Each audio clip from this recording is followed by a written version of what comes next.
Well, hello, everybody, and welcome to the Cellar Nightly Show, live Tuesdays at 6 p.m. Eastern Standard Time. My name is Dave Juska, and we bring the show to you to provide awareness to the Comedy Cellar and its greatness and how you can go.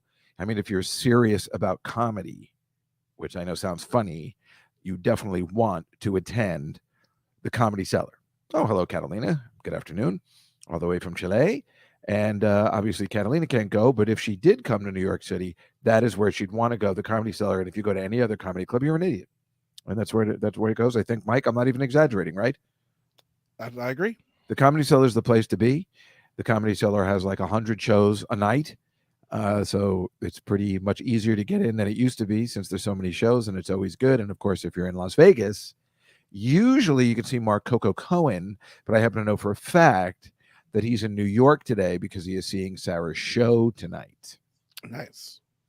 Now, as some of you may or may not know, although I think everybody knows, and let me thank again Alon for last week taking over the reins of this very important show with that kid. What was that kid's name? Gianmarco, I forget his last The name. kid doesn't know how to dress for a show. He's wearing a t-shirt. Who the hell's this guy? That's what he wears on stage. I don't like it. He's wearing a wife beater all the time. I don't like that. Guys smell who wear that kind of stuff. I don't like it. And it's funny. So I thank you, Anonymous. She said she missed me. I was walking back from the Comedy Cellar going to the show, what I had to do, and I turned it on because I got the a note that it was starting. So I turned it on. I was walking and watching, and I'm like, what the hell? This guy's ruining the sanctity of the show. What kind of dresses? What kind of outfit is that? And thank you, Catalina. Oh, you guys are the best. Yeah, you didn't like it either, right? And I know it's a strange thing to wear. So you're saying that guy wears that on stage all the time? Oh, no, I'm just making a joke. Oh, you were kidding. I thought he did. Is he a homosexual? He said he had a girlfriend. I was only asking because that's usually the kind of guys that wear that. You're right. Like, right? I mean, it's more of a Mateo outfit. Yeah, exactly. So I guess that's what I was thinking of, but I don't know. I found it insulting. But as long as the show was good and everybody had a good time and we can keep it going, that's really the important thing. Oh, yeah, there's also this. Oh, yeah, somebody told me, well, I guess Catalina either Catalina or Jenny told me something about what was he showing? Like here's an example. We told they liked animals, and he showed them snakes. You mean he did it on purpose? No, that's what he had planned. Oh, it's just a coincidence. Oh, yeah. Yeah. He said he's only dressing up when he gets paid, Marcy. Wow, how do you like that? Oh, thank you, Angela. It was an outstanding episode of Just Go in the City this week. I don't mind telling you my podcast, because on Friday I had Mike, I didn't tell you, I went on a date, like an actual date. Oh, wow. That was set up for somebody who lives in my building that I've known for a while. And at 40 minutes in, she got the emergency call. Like, oh, no, really? Oh, no, in the hospital? And I couldn't hear the other end. And then she ran out. It was really annoying. Oh, man. Let's see. Jenny put, important show to me. Professor Dave just got graduated moderating Sarah Silverman show. Right. That's what I was doing. Actually, I believe I have pictures. Mike, if you have the first, I think it's, did I just put it as number one? Yeah. So there's me moderating. There was a wider shot, and I cannot find for the life of me. Just keep that up for a second.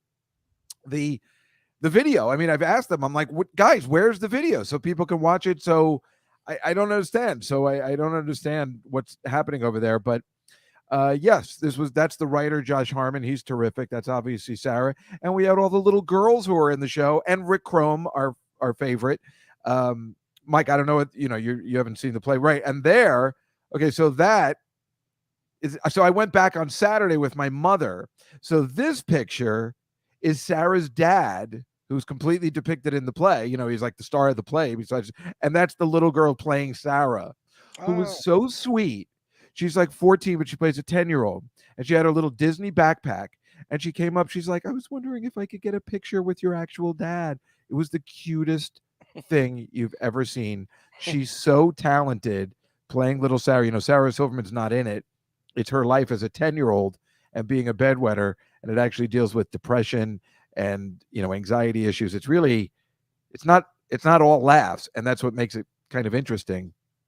So it was really good. And then the next picture you'll see, there's me and Marina, my sister, my mom, and Sarah after the show. On Saturday, we went to the matinee. So now I saw it 3 times this week. And quite frankly, thanks, Mike. That's good. And quite frankly, I can't get enough of it. It's so good. And I don't know. I haven't. Oh, you're welcome. I don't know how to handle it. It's like it's so good. You know what it is? Also, it's not just that it's fun and the little girls are so good in it. These are and I wasn't sure. I'm like, can I call you little girls? I mean, I guess they're 12. And I don't know what to say to not be canceled. But it was so funny. They're such professionals. And I was telling my sister, yeah, what does that tell her to keep her hands off? What are we talking about? Is it me? Oh, anyway, we were talking about that these little girls are so well, the professionals. So the little girl who's playing Sarah comes up like, oh, it's, she goes, oh, you must be, it's nice to meet your father. And she goes, may I say, Mr. Silverman, it is an honor to be portraying your daughter in this. I mean, it's just nothing we would say as a 14-year-old. So my sister was looking at me because I had told her about these kids, and she goes, because Sarah and I always laugh at each other. So when we're doing the thing, there's another 12-year-old girl who's commenting. She goes, you know what the best thing about this show is? The awareness of depression and how it affects all of us. And me and Sarah just touching my leg because we can't get enough of these kids that act like they're in their 40s. Like they're just professional. That's all they are. It's just, oh, thank you, Anonymous. That's good. I love when I get the Mets scores. I keep forgetting they had a doubleheader today.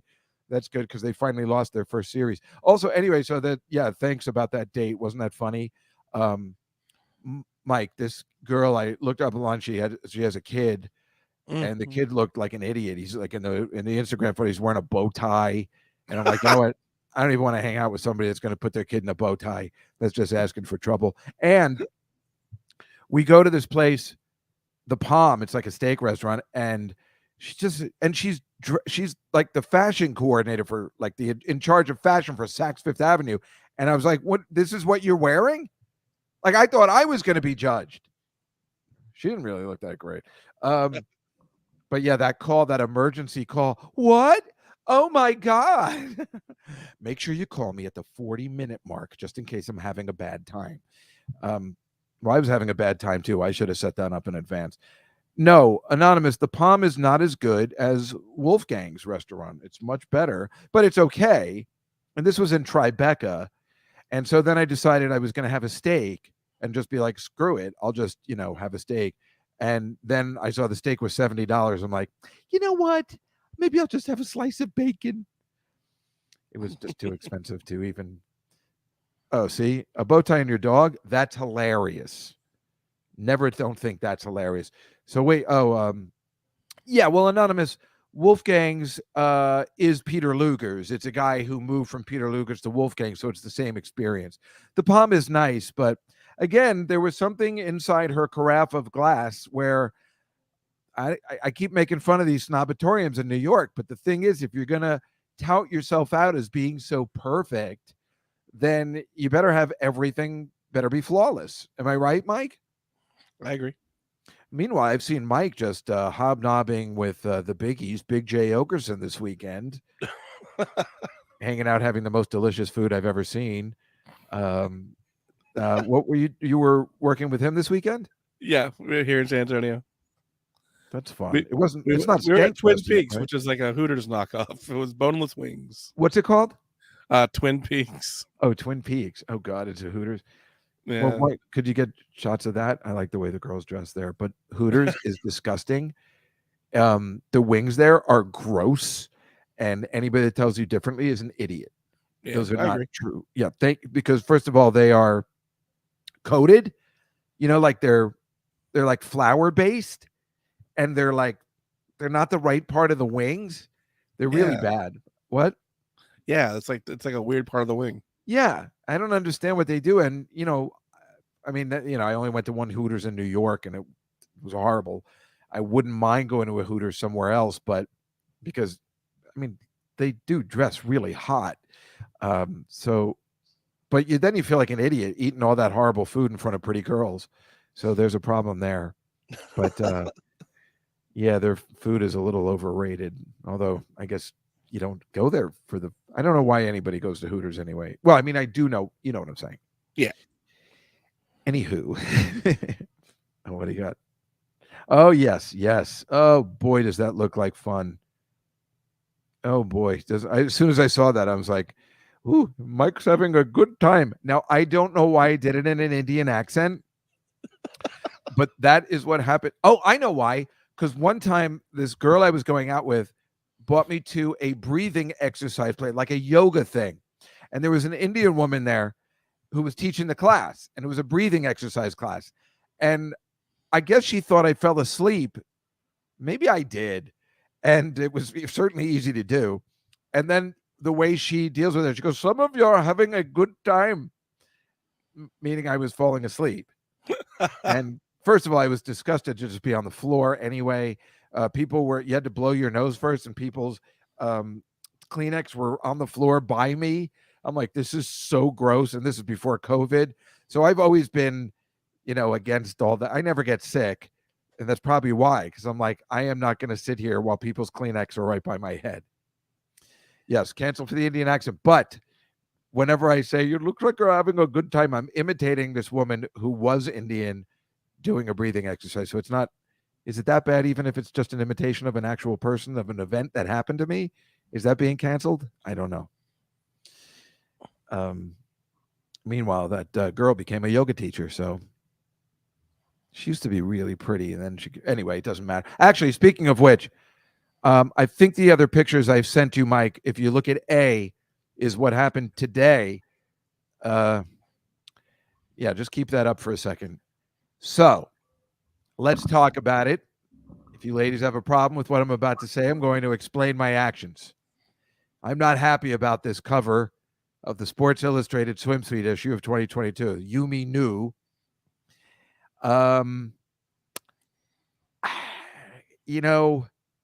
The thing is, and show the B photo. These are the two of the four covers that are. So show the next one, Mike. Oh, there. Yeah. Elon Musk's mom. I'm just saying. Okay. So I don't know what the hell's going on over there at Sports Illustrated, but this isn't right. This is not right. Because now put the next one is from 2019, and that is Tyra Banks, who's so beautiful and older and full figured, and I'm okay with this. Everyone's okay with this, and I'm not now. No, let's just take out of the fact that these are, plus side. Now here's the way they used to be. The next one is Elle Macpherson. All right, this is where I'm coming from, 1986. And how about the most famous one in 1979, the legendary Christy Brinkley? Okay, so this is what I'm used to. The question, all I'm asking is, who the fuck are they making that magazine for? This one? Yes. I don't know. Me? No, they're making it for me. The guy who's still buying a magazine, who'd been waiting for the Sports Illustrated, waiting for February when it used to come out, which was smart in the middle of winter, putting out a swimsuit issue. I mean, what's the purpose of even having a swimsuit issue? Who's buying a magazine anymore? And who's buying Sports Illustrated when you can get all your sports information at lightning fast seconds online? Yeah. I think that's what's bothering me. If you're making the magazine for clearly just my generation, then why are you doing this? Now, if Elon Musk's mom makes sense. On the inside, not the cover. The cover of the Sports Illustrated issue is a sacred ground that, since I was a little boy, was the closest we could get to a Playboy magazine. I think they should just sell the old models what they look like today. That's what I think they should do. Well, just like they had with Tyra Banks. Well, You don't think Christy Brinkley could still handle a swimsuit coverage? I mean, she's still gorgeous. I think she could. Yeah. So wait, Here's her hand, whatever she's doing with that plant is just weird to me. It's awkward. Yes. It's like she's holding it up. Again, nobody cares if she's on the inside. They have that. That's fantastic. And it's great that it's Elon Musk's mom. But who's this magazine made for at this point? I'm just saying. No, that's not true, Jenny. I'm saying that magazine is the only reason why is it still around? Shouldn't swimsuit issues in general be canceled? I guess this is what I'm saying. It's just, who are they making it for? All right, Jenny, Marcy, Anonymous, Catalina, Angela, are you going out to buy that magazine? Are you going out to buy that magazine? No. So who are they making it for? Who's purchasing this magazine? No one buys magazines anymore. I'm the only one. So put somebody on the cover that I would purchase that magazine and still feel awkward going to pay for it at a Barnes & Noble with my sunglasses on. It's like buying condoms. I'd be terrified bringing that to the counter. I'd be bad. I'd feel bad taking the Elon Musk mother to the counter. Yeah, it's for my daughter. I'm just saying it's a conversation, but Jenny said she'd buy it. If you were at an airport, well, I guess that's what it comes down to. If you're at an airport, you definitely buy a magazine. I guess that's the only place where people buy magazines left. At the air, I definitely buy magazine. I always buy People magazine at the airport. It's the only place I buy it at nowadays, or one of those magazines, right? Marcy says I'd buy it for my guy if his favorite actress was on it. Yeah, right. But again, you are a little older in the sense of you're around 30 or so, and that's who's. The people that are complaining that they need to have plus size models and older women in it, I mean, who are these people? These are 20-year-old kids who are just angry about everything. Am I wrong, Mike? Am I completely off base? No, I can't remember the last time I bought a magazine. So, Jenny Cohn, I love looking at women. I am bi. You keep mentioning that. I know. I know you've seen all my thirst trap photos on Instagram stories. What's PDJ? Am I supposed to know what that means? I don't know what PTJ is. Pervert Dave Juskow? That totally makes sense. I just look at everybody's photos, I guess. 30's older for Dave. Well, I mean, it is now. Well, that's my thing. On this date, I think I went out with somebody age appropriate. And then she goes, I see, oh, you have a son. Where'd you get him? You have who's the father? He's like, oh, there is no father. I had him on my own. I'm like, out of wedlock? And then she was like, that's not funny. And I'm like, how is that not funny? That's hilarious. That'd be like, God, I hope they overturn Roe versus Wade, right? I mean, who says out of wedlock? Who's in New York City that's going to say that? Yeah, you buy Vogue, right? Right, I do too. Yeah, well, I do too. Anyway, right. I mean, Professor Juskow is going to be canceled in a New York minute, as they say, as soon as I start teaching my class in January. Mike, I told you about that. Like, I got that job, right? Yeah. Yeah, I know. It's so funny. Flame on! That's what I have to say. What else? And let me just say that talkback for the bedwetter was so much fun, and it was so awesome. And again, those little girls are so cute, and they're so good in the play.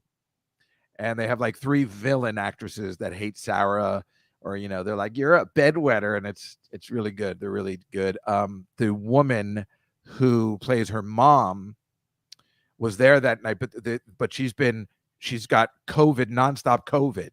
So they put in this understudy who isn't as good. Only because this woman, Katie, her name is something, or no, it's not Katie, it's Casey. Her voice is spectacular, and the song she has makes a big difference for somebody with a bigger Broadway-like voice. And you know what a stickler I am for that kind of stuff. But it's such a good show. I really can't wait for everybody to see it if you can, if you're ever going to be in New York. Hopefully it's going to Broadway. It's so good. It's so entertaining. And then what I was going to say was what also makes it good. Yes, it's about my friend, and I've heard all these stories, so maybe there's something there. But the songs, the great Adam Schlesinger, who is no longer with us, what a talent he was. He was so unbelievable. And that's what makes the show so good too. I've been singing like some of the songs nonstop, even the ones that I don't even like at first. They're all in my head. That's what Adam Schlesinger used to do. That's why I've probably seen That Thing You Do, the movie, like 50 times, just because I like that song, That Thing You Do, because he wrote, not because he wrote it, it's just catchy. And you all know how Stacy's Mom is catchy. So the guy was just good at just making songs like that, where you're like, I don't want this song to end. I want to hear it over and over on a loop. And the whole show's like that. And it's rare seeing all the Broadway shows that I do. Wait, I can feel it coming out. Seeing all the Broadway shows that I do, I don't mind telling you. But the fact of the matter is, I do see a lot of Broadway, and it's very rare these days to leave the theater singing one of the songs, especially that idiot Andrew Lloyd Webber who ruined Broadway really with just songs that never have endings, and they just go into the next song, let alone the way he upped the price of the tickets because he had these big extravagant things, and they've never changed. They've never gone back down. Broadway's $200 plus a ticket now, a person. Wow. Who can afford that? It's really bad. And Andrew Lloyd Webber's the cause of it, and I hate him, and I'll hate him forever, and I hate his shows and his music. But when you see a show like this, like Book of Mormon or Dear Evan Hansen, especially Book of Mormon is the best example because it's funny and the songs are amazing. These are the last two albums I've listened to. Like, I'm waiting for the soundtrack to come out because I would listen to it in my car. It's very rare to listen to an actual soundtrack of a whole Broadway show in your car these days. They just don't make them like they used to, sounding like an old man.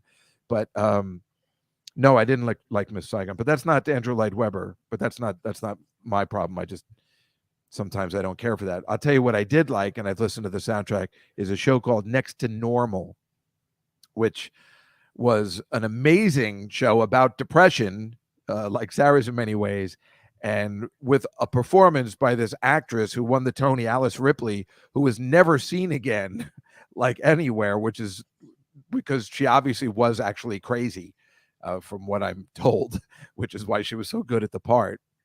It would be like, hey, we have this show where this crotchety old Jew is doing this, and he's angry at everybody, and then I get the part, I win the Tony, and then I've never heard of again because they're typecasting me. I don't know why.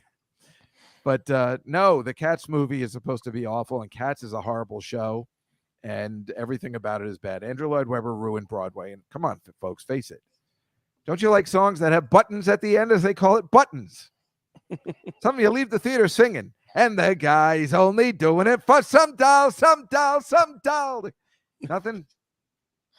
Yeah, it's okay, Joseph and the Amazing, but it's a stupid premise, and it's one of those old musicals that just doesn't go anywhere. So I like the newer ones, like Next to Normal, Dear Evan Hansen, that like kind of deal with stuff, and they're a little bit more, I don't want to say realistic, but I don't know, they're more entertaining. That's why I've always liked the chorus line, and that's why I think this is very much the Bedwetters like a chorus line. People are saying, should I bring my kids? And I say, yeah, my parents brought me to see a chorus line when I was 13. My sister was 11, because they even knew. They said, this is the show. You got to see this show. They went to New York to see it. They're like, we got you tickets. We just went to the box office. We got you tickets. We're all going a month from now. And it blew me away because they weren't making shows like that. It was unbelievable, a chorus line. They're dealing with 1977. They're dealing with homosexuality. Oh. And just, there's a song called Tits and Ass. And, it's just like, what? And as a young boy, you're like, this is fantastic. Where's this been all my life? Why am I sitting through Oklahoma where everybody's just lame and stupid? This is exciting. Come sweeping down the plains. Yeah, exactly. Boring. I'm from New Jersey. I don't understand what the hell you're talking about. A chorus line. It's like, it's New York. It's next door. It's like, everybody's auditioned for a play. It's like, this just makes sense to me. And that's not even, whatever. Meanwhile, one of the ones I was just thinking about is Beetlejuice. And that was good. And I think it's coming back. That was a fun show with a lot of good songs. And Adam Schlesinger hated that show because he wanted to do the soundtrack for that, and he lost out. So I think it's the same guy that did Matilda, and Matilda's pretty good too. I think it's the same guy. I'm not positive. Yes, Anonymous, right. A Chorus Line is great. You can't watch the movie. It's not the same. And, I got to see kind of the, almost original cast. I mean, I think I saw Donna McKechnie. Now, why do I know that? You see what I'm saying? Am I gay? I don't even know anymore. I don't know the original Cassie in Chorus Line. And you know what the best part is that somebody was asking a question about A Chorus Line. They said something about Marsha Mason doing something. I'm like, well, because then my knowledge of Broadway kicks in. Marsha Mason also was credited with making sure Cassie made the chorus. I don't know whether you know that. I don't know why Marsha Mason had such a handset of doing A Chorus Line, but I had all this knowledge, so it was fun. Anyway, I hope you always get to see, some of you get to see that show. No, I never heard of that show, Anonymous. Yeah, I'm looking at Jenny's. I went to Stratford, Canada, the Shakes Fest. All of this, none of this makes sense except for Chorus Line special talkback. I learned all about a Chorus Line. Bought back. Yep. We had a guy on the Billy Joel podcast recently called Michael Riedel. I'm going over here because I have his book here called Razzle Dazzle, and it completely is a book about how our Chorus Line pretty much single-handedly saved Broadway. And it's really interesting. And this guy he was a theater critic for the New York Post for 20 years, and he's a real interesting guest. So we wanted to talk about the Billy Joel musical, which I never wanted to see. I don't like those musicals like that. I know Anonymous Beetlejuice looked awful, but it was terrific. What'd you say, Mike? Moving Out? Yeah. But it's interesting. He was saying how when it was out of town, Moving Out was a disaster. And all he kept writing was, this show sucks. It sucks. It sucks. And then when he saw it on Broadway, they changed one thing and he goes, boy, this show's terrific. and it's fascinating. So he said, and this is the best, that he pretty much made his bones. And then he quit after this. I don't know if you've ever heard of this Spider-Man Turn Off the Dark. It's one of the biggest disasters of Broadway. So he was just, his entire column was just, this show is a disaster on every, they just kept writing article after article. And that made his career. And after it left Broadway, he quit the Post. He was like, well, I'm never going to have a show like that again. What's the point? So it's really, really funny. Didn't someone like break their leg on that or something? Oh, everybody got injured on that. That guy, Reeve Carney, was in traction for 2 weeks and he was never there because, it's really funny. Marcy. Yes, it is true. It was something he pointed out, the Billy Joel thing. Yeah, I mean, he had a lot to do with it. People listened to it, but Twyla Tharp didn't listen to him. She listened to Tommy Tune. This is a whole Broadway thing you don't need to know. All right, I'm going to share the screen for a second because, as you know, they announced the Rock and Roll Hall of Fame inductees. So why don't we see how we did? Am I right, Mike? Yes. Are you ready? I am now, I believe, sharing my screen. Yes? Yes, sir. All right, now let's see if this works. So the people in green got in. Pat Benatar, who I just wasn't positive. They had 8 people in, so we only picked 6. I thought they only put in 6. Duran Duran, so happy. Eminem, Eurythmics, terrific. Dolly Parton, she was like, remember, she was like, I don't want in. And then she did want in, and we knew she was getting in. Lionel Richie, Carly Simon, everybody we wanted to be in was in. Anonymous, how did you already know? All right, so let's see how let's just do it. Anonymous already guessed. Yeah, you guys all got in. It's 6-0. You got everyone right. She remembered. Anonymous, you remembered. It's so funny. Here's how I did. 4-2. I said Beck and Fela Kuti because I'm an idiot. They always put in some moron I never heard of before. That's a mean thing to say. But yeah, I was so glad about Duran Duran. I figured maybe Eminem, and we knew Dolly Parton, so it's a bummer. I was so glad about Carly Simon. What a deserving. Mike, how did you do? Also 4-2. You thought Devo was going to get in, and they should have. Vecchione. What? That's Vecchione. No, that's you. It says Mike V. Yes, I used your middle initial because we had Mike S. Oh, sorry. Wasn't Mike McKeown on the show that day? Right. I don't remember. Well, here's the best part. So the chat room and all you guys did, 6-0. That's unbelievable. Mike and I went 4-2, but the guy who works at radio and has been a staple of radio for all these years went 3-3. He doesn't know shit. Well, I think he was hoping Devo and him and his MCS talk. Remember, we were like, shut up. They ain't going anywhere. And you guys all thought a Tribe Called Quest, whatever that is, was going to get in. But I think I'm pretty happy with that. I'm really glad about Pat Benatar and Duran Duran and Lionel Richie and Carly Simon. Eminem, obviously, you know how I feel about that. Everybody loves Dolly Parton, but you know how I feel about that. And I'm really glad about the Eurythmics, too. I think they belong there. So I just can't believe you guys went 6-0. It's unbelievable. Yeah, the chat killed it, Scruffy. They're the best. Killed it. Phila Cootie, was that the dude who married 30 women in one day? Oh, I don't know. Well, then I definitely would have voted for him. That's brilliant. Anonymous says, also, when Dolly Parton said she didn't want it, we picked Eminem as our replacement, so we really got 7. Yeah, but we didn't know. We didn't do it again. I believe you. All right, Jenny, what does PDJ mean? Oh, for Professor, also, Phila Cootie married 27 women on the same day in 1978. How did you figure that out so quickly? I Googled it. But it was correct. Yeah, she said it meant professor. Professor. Got it. Thank you, Jenny. That's very kind. I like Eminem. I only have the problem of the fact that it's called the Rock and Roll Hall of Fame. Eminem is not a rock and roller. Rock and roll is dead. So pretty soon you're going to have to change that name because there are no more rock and rollers. But that's the only problem I have, and I'm learning to live with it. With Dolly Parton, Eminem, sorry, it just says Aunt Judy is good. Where was Aunt Judy today? She said she was starting the Jack Daniels about 2 hours ago, so maybe that got her. But yeah, it's just I don't have a problem with Eminem. Eminem should totally be in a music hall of fame. What he's done is a miracle, especially as a white rapper.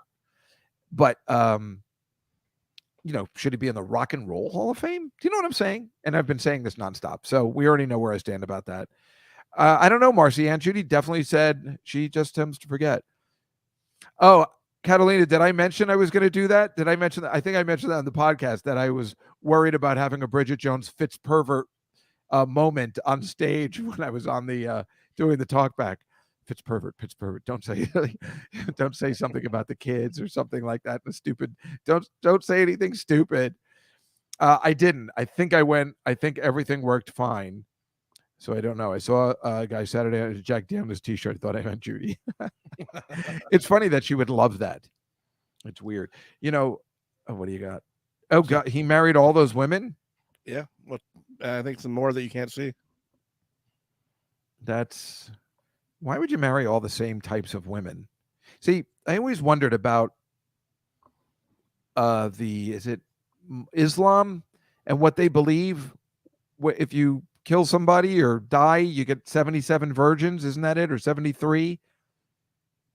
Whatever it is, whatever their crazy beliefs are, the extremists. I always say to myself, who would want that? Who would want a bunch of virgins? Maybe if you go to heaven, right? That's what you're supposed to be gifted. Who would want that? Now, if you told me that there was one virgin, maybe, but really, who would want to go through that again? And I'm like George Costanza. I don't want to be remembered. They always remember the first one. I don't want to be remembered. But then wouldn't you want just a mixture of everybody?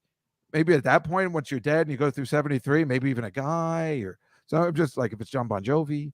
I just don't understand the reason for the why you just want virgins. I cannot for the life of me understand.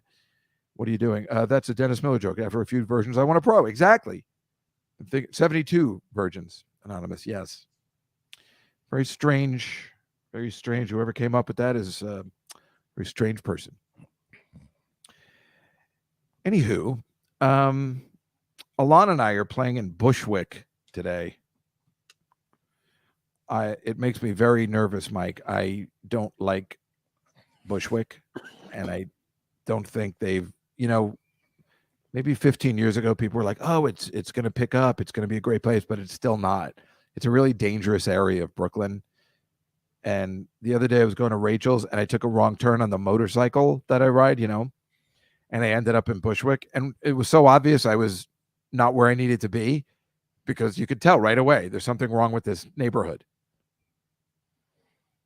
Have you ever been there, Mike? Before pandemic, I left Brooklyn in the middle of it. No, it's disgusting there, but yeah, we're playing some club there. I mean, the people that run the club are nice and everything. I'm just afraid to go to Brooklyn. I have to take the subway there, and that makes me nervous, let alone doing anything after this show. My favorite thing to do after this show is just order in and watch TV afterwards. Like I'm in. It just takes forever to get out there. So. Yeah, exactly. And the L train. I haven't been on the L train in like 4 years. I don't know the name of the club. I think it's a bar, Anonymous. Yeah, and I do ride my motorcycle in the rain. It's Scruffy. It's a Vespa scooter it's a rideshare scooter. It's great. It's changed my whole life around. I take it everywhere. I took it to Sarah's show on Tuesday, Saturday.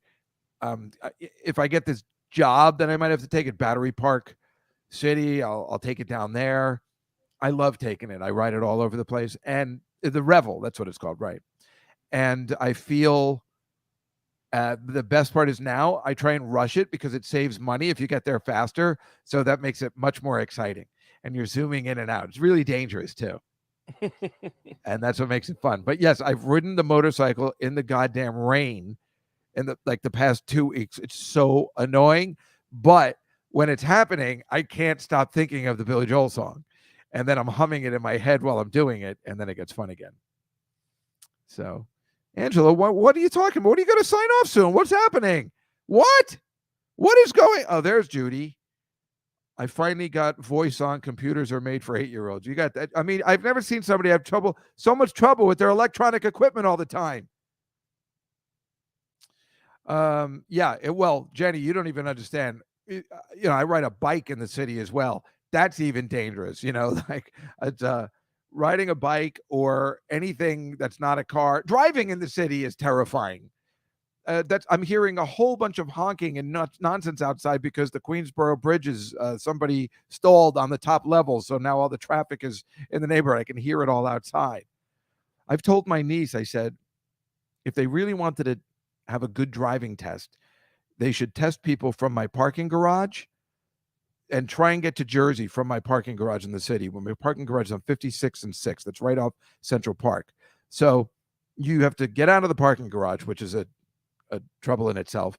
Then you have to go through pedestrians, cyclists, cars, horses, and those guys who run those like rickshaw things, and try and make it to the Lincoln Tunnel, then get through the Lincoln Tunnel, and then go on this like helix to New Jersey. And if you can get to the New Jersey Turnpike after all that, then you should get your license automatically. In fact, you should get a special check on your license that you're an unbelievable driver. Thank you. That being said, why don't we look at the slides? I've prepared a lot today. I think you will like them. I hope so. So I'm going to share my screen once again. And let's see what we have here. Can you see it, Mike? Yep. Well, as you all know, that is Prince. Wait, what's his name? Charles. Yeah, Prince Charles. Something happened. I don't know what happened. What am I drinking here? It's just iced tea. And to that I say, hey, some really great iced tea. It's Prince Charles, who he's like so waiting to be king. It's really funny. He's so close, but he doesn't look like a king. It looks like he did have a senior moment, and I'm sure. It's so embarrassing. I was thinking of a whole bunch of other things. Sean Connery should be king because he just looks kingly, and he's played a king in 4 movies. This is him and the man who would be king. He looks like he should be a king. Am I right, Mike? He does. I mean, unfortunately, he died, didn't he? Yes, but they should have just made him king. They should just Everybody have a let me know. wax sculpture of Sean Connery from this movie. The what? They should just have a wax sculpture of Sean Connery from this movie. Oh, you think from this movie, but I have more examples. First of all, this is Michael Caine. The weird part is this is Sean Connery with Michael Caine. He ended up marrying this girl, Shakira. That's Michael Caine's wife. That's my wife, Shakira Caine. And she's lovely. I met her on the man who would be king. And even though I didn't play the king, I won her heart anyway. And I'm still married to her to this day. I actually spent some time with her a couple of years ago when I was friendly with Michael Caine. And she is a delight and still really pretty. I mean, I think we hung out in like 2010. She's still really pretty and really sweet. Shakira Caine. But look, here he is as King Arthur in First Night. Still not the best wax figure, Mike. Here he is. That's the one. He's the king in Time Bandits, right? Agamemnon, right? And here he is as King Richard, the Lionhearted, in Robin Hood, Prince of Thieves. I think this should be the wax figure, though. Yeah. Look how happy he is. So this was the one where Maid Mary was played by Mary Elizabeth Mastriatono. I think that's how you pronounce her name, who is the wrong person for that role. My favorite Maid Marian is Amy Yazbek, of course, in Robin Hood Men in Tights. I mean, why wouldn't I think that, right? Right. She's gorgeous, but the most important part about Amy Yazbek being Maid Marian is that she's a friend of the show. Yeah, you know what I'm talking about. She's still so pretty. Well, Elon sucks, and I, of course, bring you the good ones. This is a judge examining a cat during a feline beauty contest in Romania on Saturday. So the whole week, I'm trying to figure out, can you please tell me which cat won the contest? There is no information. All it says in every article is judge examining during feline beauty contest in Romania and that picture of that cat. And it's driving me crazy because I just want to see the winner. We always want to see the winner. This is a cat, which I knew you'd like. Fuck Elon, right? This is a cat from 2013. But I also like the owner. But yes, finally some fluff. Well, although I don't think you're allowed to say that anymore either. Oh my God, isn't that? I could stare at this cat. It's hilarious every time. How does Elon not get this?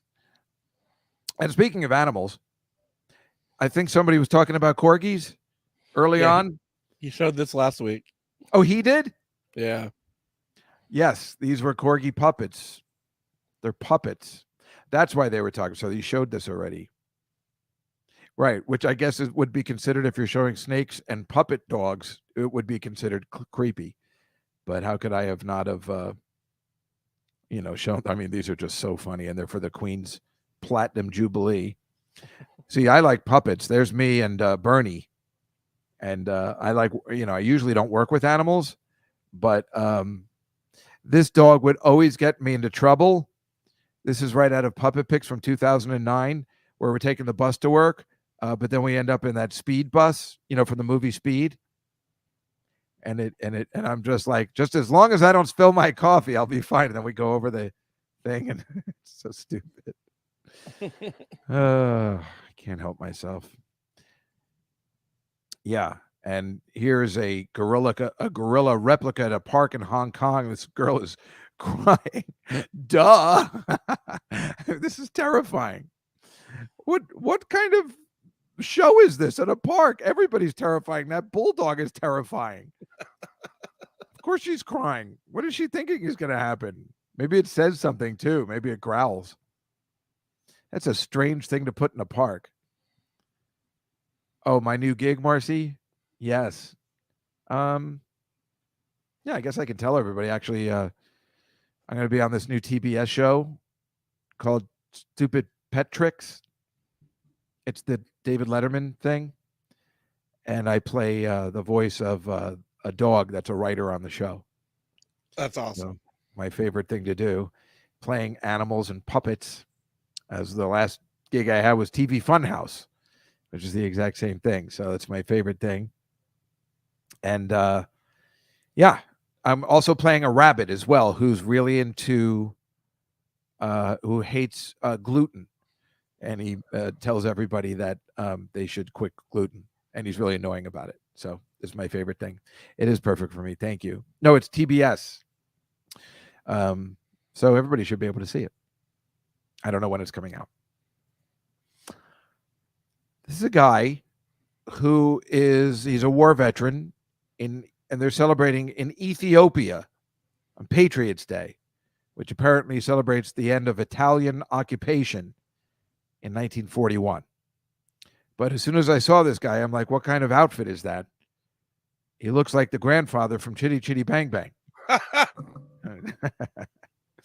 And because when I saw that outfit, I'm like, that outfit is hilarious. But you probably shouldn't say that to the guy. I didn't know the Ethiopia had an army, but it is very similar. And of course, there's that guy, the grandpa. And you see who he's next to, Mike? Mm-hmm. You know who it is? No. You don't know who this guy is? No. Well, this guy's Mario Bosco. No, I'm kidding. Nobody knows who that is. But this is Auric Goldfinger. I do know who Mario Bosco is, and it does look just like him. It doesn't or does? It does. Yeah, I know. I wasn't sure if I should waste my time. I wasn't sure if anybody knew who he was. Anyway, it's Auric Goldfinger. Do you expect me to talk? No, Mr. Bond. I expect you to die. That's awesome. Yeah, he was in this and Chitty Chitty Bang Bang. And the worst part is he's so angry because they had his voice dubbed in both roles. Did you know that? I did not know that. It's not him talking in Goldfinger. No, Mr. Bond, I want you to die. It was me. Well, whoever it was somebody like me doing what they think he should sound like. God, it was so perfectly dubbed too, right? I would never have guessed that. Is your iced tea too taut? Oh, is your mint julep too taut? I think that's what he says.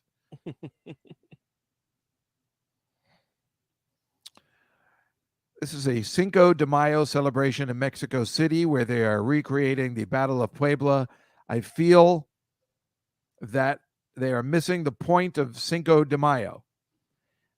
Why on Cinco de Mayo you would want to recreate a battle? It's a drinking day. Come on, guys, get with the program. You're wasting your time here. It should be like this. That's how you celebrate Cinco de Mayo. You make an expression like that. You got a lot of drinks at the bar. Or you start crying when you're that drunk because you just want to be taken home because you've had enough. Or you mess up somebody's apartment and throw feces and paint all around it, just like Johnny Depp and Amber Heard. Or the best one, of course, you forget your purse at the gay club you went to because you were that wasted.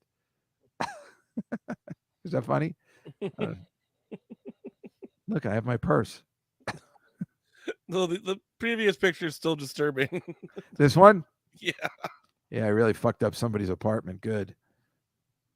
I was pretty wasted. That's how you celebrate Cinco de Mayo. Oh, is it Cinco de Mayo again, everybody? Hey, everybody. Yeah, did I hit the right mark on that picture, or would you think I was gay? I can see it. Thank you. I really tried hard. Right.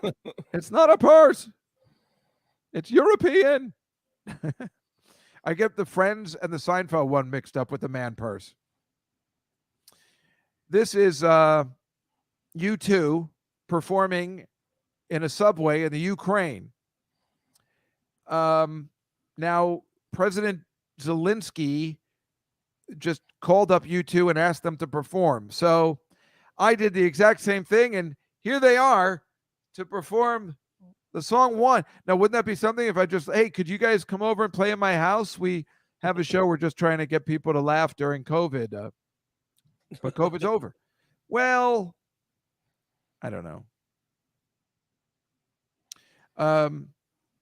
I just feel like we could get U2 to perform on this show. It seems like they'll do anything. Come to the subway and perform. Forgetting your purse at the gay club is never funny. Oh, Scruffy. Oh my God, are you right? You are right on with that. And of course, then I have to do the line from Trading Places. Is that your place? That's a nice place. Nobody knows that line. This is the Russian ambassador to Poland. This is just paint. But he was putting a wreath at the cemetery of some Soviet soldiers, and people were pretty angry. Like that, I don't know. It looks like he's taking it in stride. You have to respect it. They still haven't found what they're looking for. Nice one, Anonymous. And here's a poor woman who is in Turkey, and this is how they get stuff to their house. They have to take this little cable car because there are no roads where they live. They chose to live there, but this is how they get places. And the only reason I bring this kind of stuff up, all this stuff, and this, and also these are people sleeping along the river on a hot day in New Delhi. Now, I think they do have houses, but it's so hot they're just sleeping by the river. But how disgusting does that river look? I would say gross, but remember, my mother used to swim in this. Oh. Yeah, that's the Victory Bridge in New Jersey, which, she used to tell us she used to swim in this. So it's not far off from living in New Delhi. So gross. But the point of all of this, all these horrible things going on and all this poverty, and these fucking idiots are celebrating winning the first Miami Grand Prix where they drive around in a fucking circle. You got to be fucking kidding me. They're like so happy with themselves. I could do that. I put a challenge to you people who do this Formula One shit that I could beat. Well, maybe I can't win, but I bet you I can drive around as fast as anyone else with no practice whatsoever. I put it out there that it's not that difficult to do. What do you think of that? I put it to you, Mr. and Mrs. Front Porch. Leave F1 alone. Everybody feels that way. I'm not saying, I'm just saying. I think I could do it. I don't think it's that complicated. And these are people dancing in a discotheque, or they call it back in Spain. But if you look really closely, nobody's dancing, and everybody's miserable. Like nobody's smiling or having a good time. Like when I zoomed in, I'm like, wait, what are they dancing? What is this? They just do not look like they're having fun. There's only one girl back here that seems like she's enjoying herself. Otherwise, there's not one person happy. It's a strange photo, right? That is weird. So, what do we show? We show animals and outfits on this show. This is from the Met Gala. There was plenty more where that came from. I don't know who this is. I think his name is Frederick something. But as soon as I saw it, I'm like, he looks just like, what's his name? John Michael Higgins in Best in Show. You ever see the movie, Mike? Yeah. I mean, he's making the same. He's making the same gesture. The only thing he's missing is the dog right next to him. And that's when Fred Willard goes, "Oh, here we go. Oh, look at this guy, a little light in the loafers there." I mean, he was brilliant in this role. I mean, brilliant, because I don't think he's gay. Well, I don't know, but this is the only gay character he's ever played. He was absolutely masterful. Some of the lines, he's like, when him and Michael McKean are like a couple, and he goes to the counter with, what's the guy's name who's also in Spinal Tap? Ed Begley Jr. And he's just like, I always want to do this one. How tall are you? And he's like, I am 6'5". And he goes, oh.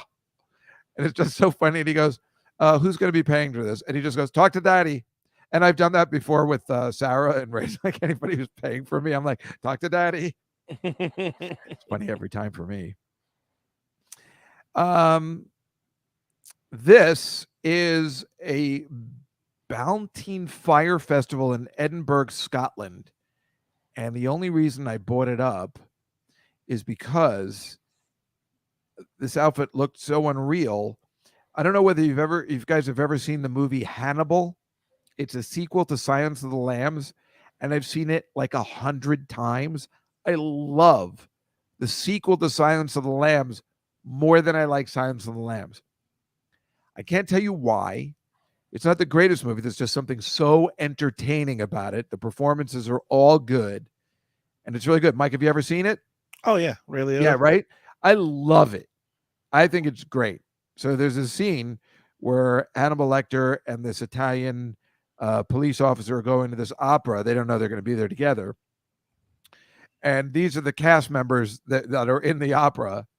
I always would laugh at this guy because it's the funniest part in the movie, because if you're actually showing it, he's like struggling to try and remain still, and it's funny. and he's like looking with his eyes like, are we finished? Are we finished? But it looks very much like this, right?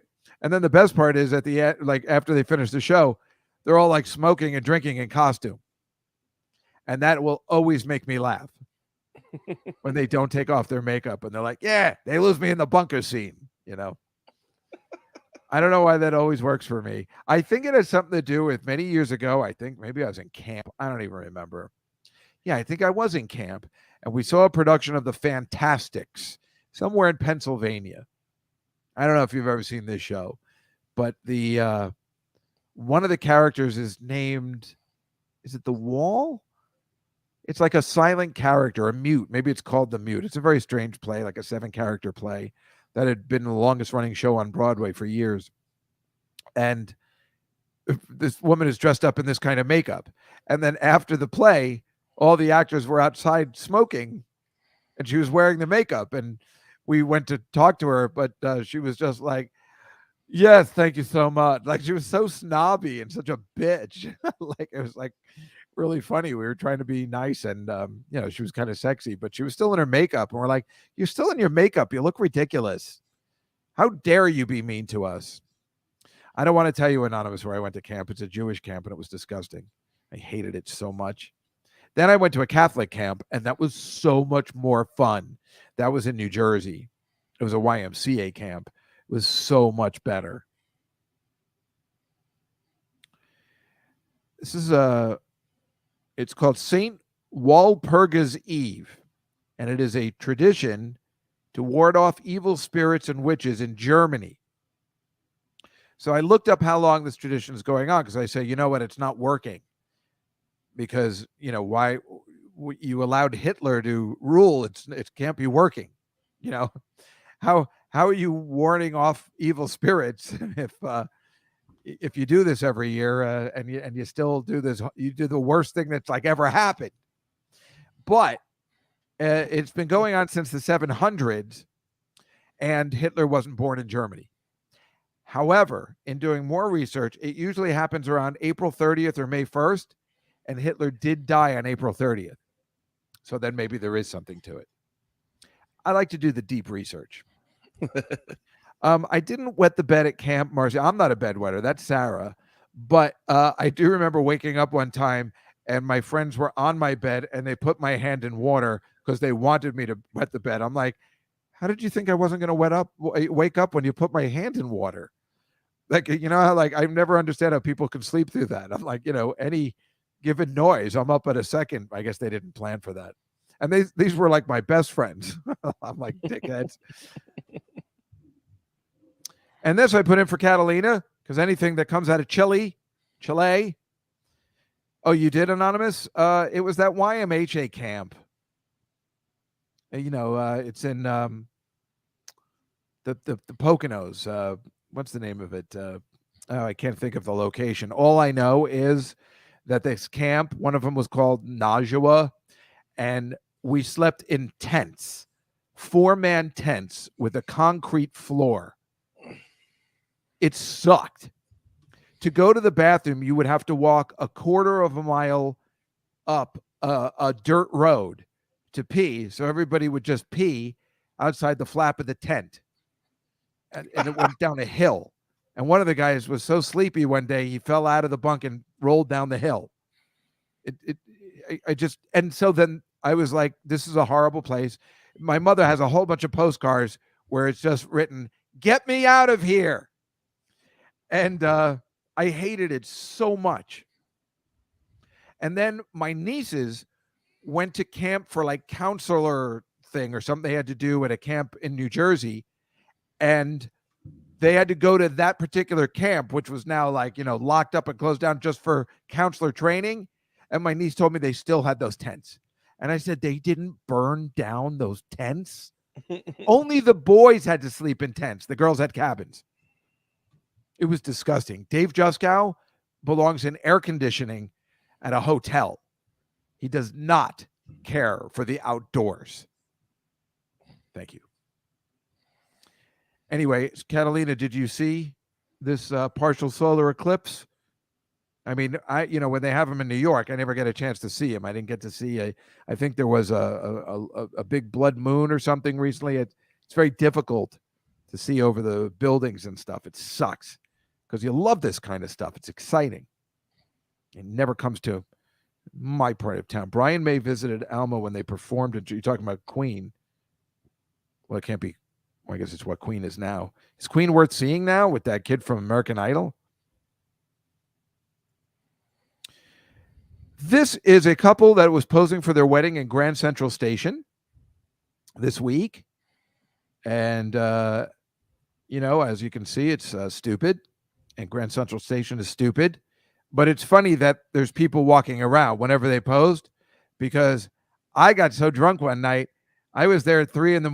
when nobody was there and took this picture with my friends. We had a cop take this picture. It was 3 a.m. I was hammered. I didn't even remember the next day that I took it. There was only cops there. This was 3 a.m. They closed down at 1. It was so quiet. And if you've ever seen the remake of Arthur with Russell Brand, that's his name, right? Yeah. They closed down. It's easy to film in there because they closed from like 1 to 5. And we were there then because I was so hammered at this secret bar. We had just come back from the Devils game, I think, or a concert. And they had a secret bar in Grand Central that I still don't know exists for a fact because I was so hammered. And I certainly looked that way there, I think, and that I think I'm giving it justice there. But where did that bar go? And how come we've never gone there again? And then when you walked out, you had to walk through Grand Central at night. It was kind of cool. But again, I don't know what happened. But Dave, you just got drunk on a train. That's all it was. No, somebody was driving. I don't know what happened. I mean, I don't even know how this girl drove. We were coming back from Jersey and I was hammered. And she somehow drove us to Grand Central, somehow parked her car at Grand Central, which is impossible if you've ever been here. And then we went in to this secret place, which I am pretty sure doesn't even exist. Maybe I got taken advantage of that night. I don't know what happened. Jenny, you get it. You need air conditioning and plumbing. Exactly. Dave Juskow should not be walking a quarter of a mile to go to the bathroom. He does not care for that. As a matter of fact, Dave Juskow used to have a roommate, and we had one bathroom. And my roommate would take very long showers. And waiting to pee, well, that's like torture. I mean, it's the worst thing there is. Yeah, you can't trust my recollection of events. I mean, mostly you can when I've been drinking, but that was a blackout night for me, and I've only had like 3 of them. The pictures were the only reason I knew something had happened.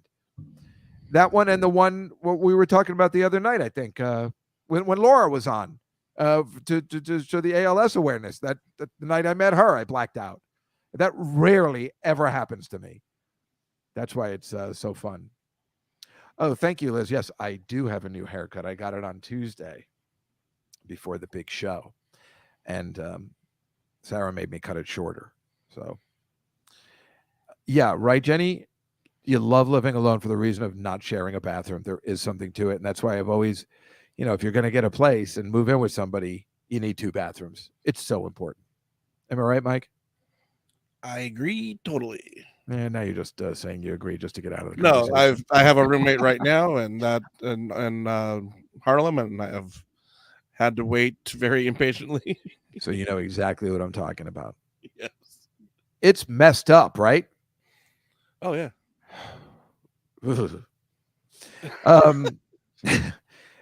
Just remembering those days where you're just, oh God.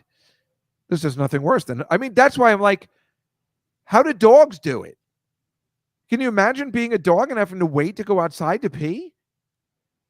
It's like, I feel like we're all cruel to dogs. As best as you could treat your dog, the fact that he or she has to wait to go outside to pee is a form of torture. Am I wrong? Yeah, I mean, something to think about. Yeah, you're not supposed to make them wait too long. You're supposed to get it so they can. You're supposed to. Yeah. A lot of people. This is why I don't have a dog.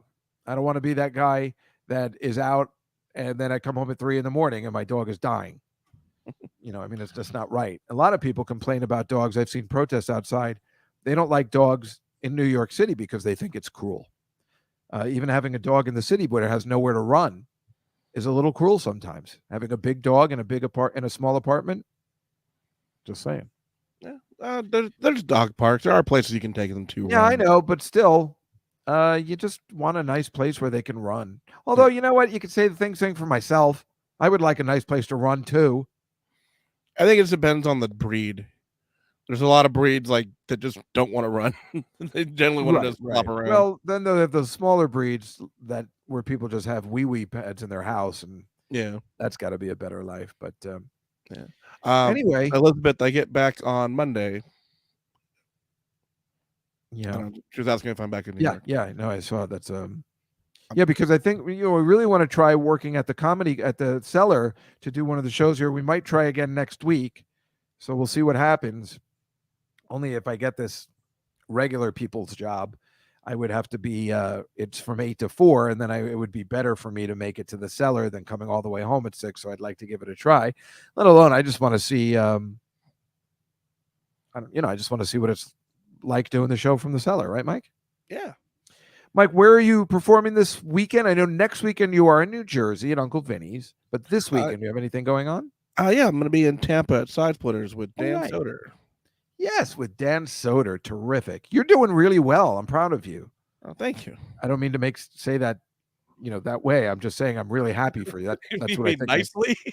Sorry. I meant it both ways. I am proud of you, but I'm older than everybody, so I'm allowed to say I'm proud of them. So, thank you. But no, I'm really happy for you. I'm glad you're a really sweet guy, and you deserve to work and enjoy your craft. You're very helpful to a lot of people, not just me, and you're a pleasure to work with, and you deserve to do what you like to do in your profession. Thank you very much. Yeah, and everybody loves you here, obviously, but they hate that kid that was on with Alon last week because of the way he was dressed. But, Jean-Marco. Liz says, "What's it like opening for Rich Voss? I love that jerk." Well, we all like that jerk. It's actually very nice. He's a very nice guy. Rich is the best. Everybody loves making fun of him.